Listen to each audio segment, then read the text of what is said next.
friends. I've been missing you. I'm hoping to bring you a great story today about the kissing hand, which always makes me think of my kindergarten babies.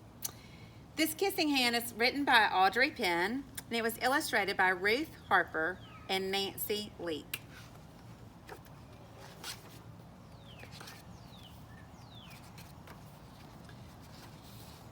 Chester Raccoon stood at the edge of the forest and cried. "I don't want to go to school," he told his mother. "I want to stay home with you. I want to play with my friends and play with my toys and read my books and swing on my swing. Please, may I stay home with you?"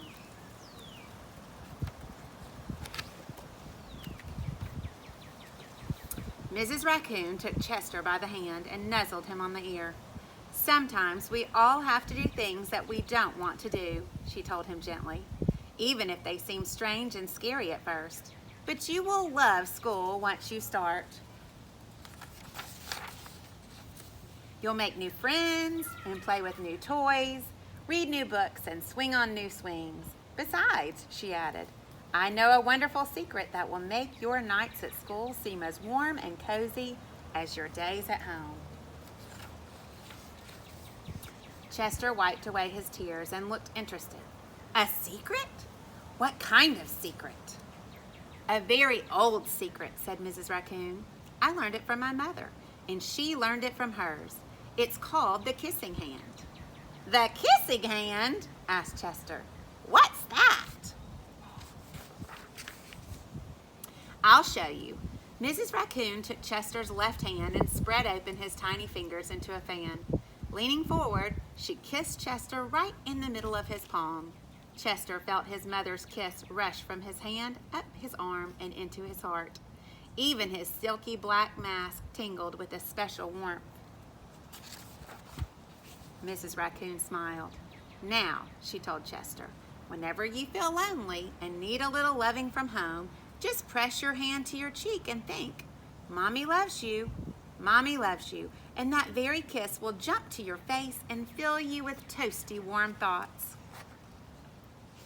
She took Chester's hand and carefully wrapped his fingers around the kiss. "Now, do be careful not to lose it," she teased him. "But don't worry. When you open your hand and wash your food, I promise the kiss will stick." Chester loved his kissing hand. Now he knew his mother's love would go with him wherever he went, even to school. That night, Chester stood in front of his school and looked thoughtful. Suddenly, he turned to his mother and grinned. "Give me your hand," he told her. Chester took his mother's hand in his own and unfolded her large, familiar fingers into a fan. Next, he leaned forward and kissed the center of her hand. "Now you have a kissing hand too," he told her. And with a gentle goodbye and "I love you," Chester turned and danced away. Mrs. Raccoon watched Chester scamper across a tree limb and enter school. And as the hoot owl rang in the new school year, she pressed her left hand to her cheek and smiled. The warmth of Chester's kiss filled her heart with special words. "Chester loves you," it sang. "Chester loves you. And I love you too." Hope to see you soon.